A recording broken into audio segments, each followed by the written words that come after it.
Hey guys, कैसे हैं आप लोग। हम उम्मीद करते हैं कि आप अच्छे होंगे। गाइज, मैं प्रकाश आप सभी को स्वागत करता हूं अपना यूट्यूब चैनल वायरल पढ़ाई मंत्रा पर। गाइज, आज के इस वीडियो में हम एनएफसी एग्ज़ाम 2021 के कैटेगरी 1 एंड कैटेगरी 2 के जो मेडिकल है, फिटनेस एलिजिबिलिटी क्राइटेरिया जो है मेडिकल का, क्या है शारीरिक मापदंड, इसके बारे में जानेंगे। गाइज, एक्चुअली ये सारे बातें हमारे एक कमेंटेटर यानी हमारे एक वीडियो पर कमेंट किए थे, जिन्होंने पूछा था कि एनएफसी के एग्ज़ाम में मेडिकल कैसे होने वाला है, उन पर आप एक वीडियो बनाइए। तो गाइज, उन्हीं डिमांड पर मैं यह वीडियो लेकर आया हूँ कि एनएफसी में मेडिकल कैसे होता है, क्या होता है शारीरिक मापदंड, क्या क्या मांगता है, कैसे कैसे होता है। तो गाइज, शुरू करते हैं अपना इस वीडियो को। और आपसे एक रिक्वेस्ट है, यदि आप चैनल पर नए हैं तो प्लीज़ चैनल को ज़रूर सब्सक्राइब कर लीजिए। यदि हमारी वीडियो से आप कुछ सीखते हैं तो प्लीज़ चैनल को ज़रूर लाइक करिए, शेयर करिए तथा चैनल को ज़रूर सब्सक्राइब करिए, क्योंकि आपका एक लाइक और सब्सक्राइब ही हमारे लिए मोटिवेशन है, जो हमें मोटिवेट करता है आगे की वीडियो बनाने के लिए। और अपना डाउट को कमेंट बॉक्स में ड्रॉप करें। चलिए शुरू करते हैं वीडियो को फटाफट से। गाइस, आपके सामने है एनएफसी का ये जो ऑफिशियल नोटिफिकेशन, और आप देख रहे हैं इनका लोगो। और इसी के माध्यम से हम आपको बताने वाले हैं कि क्या एलिजिबिलिटी क्राइटेरिया है मेडिकल का। कि यहाँ पर एनएफसी का जो अपना लोगो है वो दिखाई दे रहा है। यहाँ पर भारत सरकार परमाणु ऊर्जा विभाग नाभिकीय ईंधन समिति यहाँ पर सत्यमेव जयते, इससे ऑथेंटिक हो जाता है ये सारी लोगों को देखने के बाद। चलिए अब हम आपको दिखाते हैं इसी में जो मेडिकल का पोर्शन है कि क्या क्या मांग रहा है। चलिए इसको हम स्क्रॉल डाउन करते हैं, कहाँ पर है वो।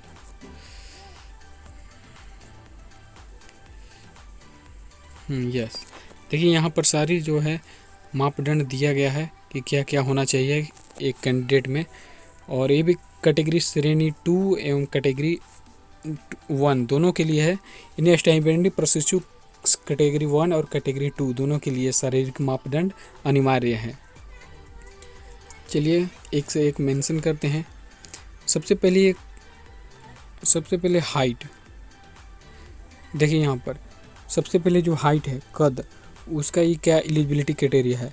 यदि आप पुरुष अभ्यर्थी हैं तो आपको न्यूनतम 152 सेंटीमीटर होना चाहिए, और यदि आप महिला कैंडिडेट हैं तो न्यूनतम आपका कद 148 सेंटीमीटर होना चाहिए। और ये भी मेंशन किया है, पद के लिए आवेदन करने से पहले अभ्यर्थी को यह सुनिश्चित करना होगा कि वे निर्धारित किया गया कद रखते हैं। यानी कह रहा है कि फॉर्म फिलअप करने से पहले आपको ये जान लेना चाहिए था कि आप जो एलिजिबिलिटी क्राइटेरिया है 152 सेंटीमीटर पुरुष के लिए और 148 सेंटीमीटर महिला के लिए, आप एलिजिबिलिटी क्राइटेरिया रखते हैं। यानी आप 152 सेंटीमीटर हैं लड़का है तो, और लड़की हैं तो 148 सेंटीमीटर आपका हाइट है। चलिए दूसरा पोर्शन बात करते हैं हम वज़न का। गाइज, यहाँ पर वज़न का है, यहाँ पर स्पष्ट लिखा है कि अभ्यर्थी का न्यूनतम अधिकतम वजन उसके कद के तदनुरूप BMI रेंज, BMI इसका फुल फॉर्म होता है बॉडी मास इंडेक्स। हम इसका मेंशन करेंगे कि कैसे निकाला जाता है। इसके लिए सबसे पहले इसको पढ़ते हैं क्या करा है। ये बोल रहा है कि अभ्यर्थी को न्यूनतम अधिकतम वजन के कद के तदनुरूप BMI रेंज 18.5 से 25 तक या उससे कम के अंदर होना चाहिए। यानी कैंडिडेट का 18.5 से 25 के अंदर होना चाहिए, या 18.5 हो और 25 हो। इन अभ्यर्थियों को BMI रेंज 17 से 18.5 हल्का पतलापन और 25 से 27.5 को मोटापे से पूर्व है को स्वीकार किया जा सकता है, बशर्ते स्वस्थ हो। अगर ज़रूरत पड़े तो उन्हें चिकित्सा परीक्षा देनी पड़ेगी। यह स्पष्ट रूप से कह रहा है कि हम उन्हीं कैंडिडेट को लेंगे जिनका BMI रेंज 18.5 से 25 तक है। यदि कोई कैंडिडेट है जिसका 18.5 से थोड़ा कम है, यानी BMI 17 है और 25 ना होकर उसका हाईएस्ट मैक्सिमम 27.5, उनको भी एक्सेप्ट करेंगे। लेकिन ये अधिक पतला नहीं होना चाहिए लड़का, और ज़्यादा मोटा भी नहीं होना चाहिए। अगर इस स्थिति में हैं आप, यानी 18.5 से कम 17 पर हैं और 25 से ज़्यादा 27.5 पर हैं, तो आपको एक मेडिकल टेस्ट भी देना पड़ेगा। अब हम बात करते हैं BMI क्या, कि BMI क्या है। BMI बॉडी मास इंडेक्स, यह एक तरह से कैलकुलेशन है, निकाला जाता है कि मतलब पर मीटर हाइट पर सेंटीमीटर हाइट पर कितना वजन होना चाहिए। चलिए हम देखते हैं कि वो कैसे निकाला जाता है। गाइज अब बात करते हैं कि BMI का कैसे कैलकुलेट करें। BMI जो एलिजिबिलिटी क्राइटेरिया है, अपना BMI कैसे जांच करें कि हमारा BMI कितना है। सबसे पहले आप गूगल क्रोम ब्राउज़र पर जाएं और वहाँ पर calculator.net या कोई भी BMI कैलकुलेटर सर्च करें।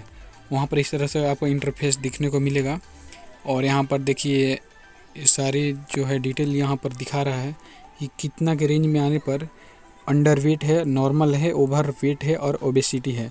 माने कि अंडर नॉर्मल में अच्छा रहता है, उसके बाद थोड़ा सा ज़्यादा बेसी हो तो ओवर वेट हो जाता है और ज़्यादा होने के बाद ओबेसिटी हो जाता है, जैसा कि रेंज बताया है NFC वालों ने।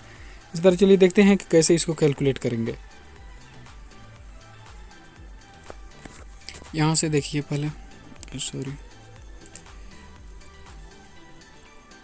यहाँ पर देखिए, यहाँ पर एक एज है, यहाँ पर एज का ऑप्शन दिया है, यहाँ पर जेंडर भरेंगे, यहाँ पर वेट भरेंगे, यहाँ पर हाइट यहाँ पर भरेंगे, सॉरी यहाँ पर वेट, यहाँ पर रिजल्ट थोड़ा ऊपर की तरफ रिजल्ट निकल कर आ जाए। चलिए भर कर देखते हैं।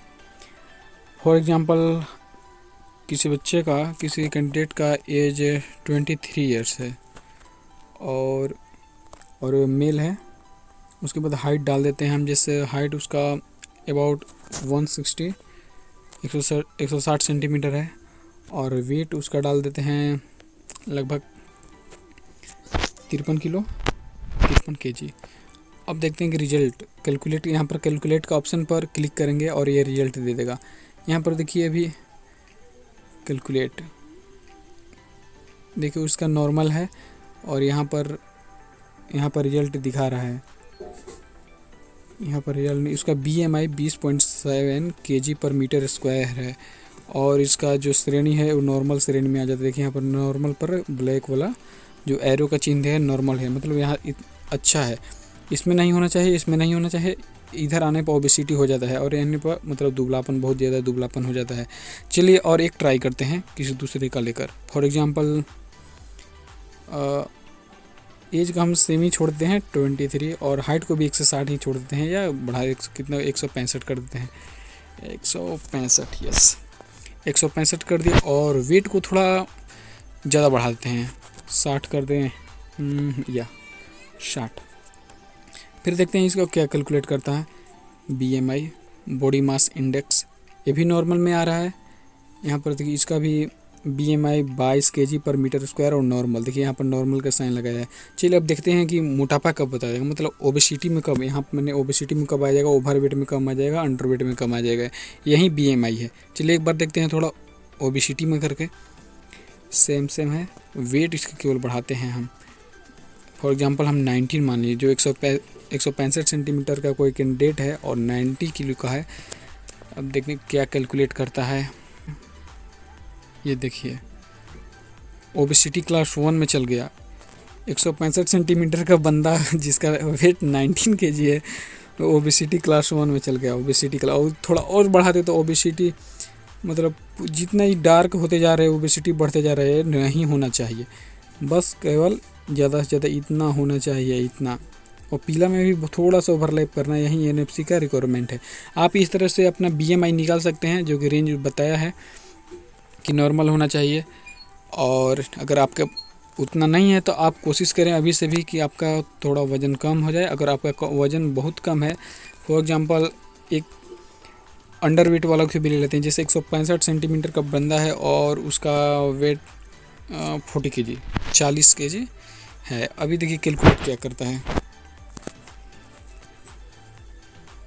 नेट थोड़ा स्लो चल रहा है इसलिए थोड़ा प्रॉब्लम हो रहा है। ये देखिए ये सेवर थिनर्स, मन बहुत ही पतला है, दुबलापन के श्रेणी में चल गया, इतना भी नहीं चाहिए। NFC को केवल नॉर्मल चाहिए, नॉर्मल। यदि आपके पास आप अंडर वेट में हैं तो आप कोशिश करिए कि अपना वेट बढ़ाकर नॉर्मल में जाएं, और अगर आप ओवर वेट और ओबेसिटी में हैं तो आप कोशिश करें कि एक्सरसाइज करके किसी भी तरह से आप नॉर्मल की श्रेणी में आए, अपने वजन को कम करके। यही है BMI गाइज। आप BMI के सारे फंडे समझ चुके होंगे।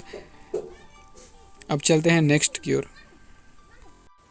गाइज अब आगे बात करते हैं विजन की, जो दृष्टि है, मतलब देखने की क्षमता, उसके बारे में कि इसका एलिजिबिलिटी क्राइटेरिया कितना है, कितना इसका मतलब इसेंशियल है, कितना होना चाहिए, कितना नहीं होना चाहिए। देखिए यहाँ पर विजन है, रतौंधी नंबर 1 पर है, रतौंधी है वर्णनता अनहरकता होगी, मतलब जिनका रतौंधी है वर्णनता है, जिसका रतौंधी मतलब जिनको रात में नहीं दिखाई देता है, और वर्ण गंधता माने जिनका रंग पहचान नहीं होता है, कलर विजन जिसको बोलते हैं, वे लोग अनएक्सेप्टेड हैं, उनका कोई इसमें कुछ नहीं हो सकता, वो पहले ही छांट दिए जाएंगे। डिस्टेंस विजन 6/18 होना चाहिए, 6/18 या उससे बेहतर, मतलब 6/18 तक चलेगा। यदि किसी के 6/19 है तो उनका सिलेक्शन नहीं होगा, 6/20 है या 18 से ज़्यादा है तो उनका नहीं होगा। और ठीक होने के बाद 6/6 नियर विजन होना चाहिए, N8 बिना चश्मा या अन्य कोई मदद के, बगैर ठीक होने के बाद NS। और एक बात और भी मेंशन कर दिया है कान को लेकर कि जिनके कान के पर्दों में छेद है वे आवेदन ना करें। हालांकि जिन अभ्यर्थियों के कान के पर्दों में छेद था और शल्य चिकित्सा दरों से ठीक कर लिया गया वे आवेदन के पात्र हैं। जिनके कान में छेद हैं वे फॉर्म को फिलअप ना करें, और जिनके कान में पहले छेद था लेकिन इलाज के द्वारा ठीक कर दिया गया है वो कर सकते हैं।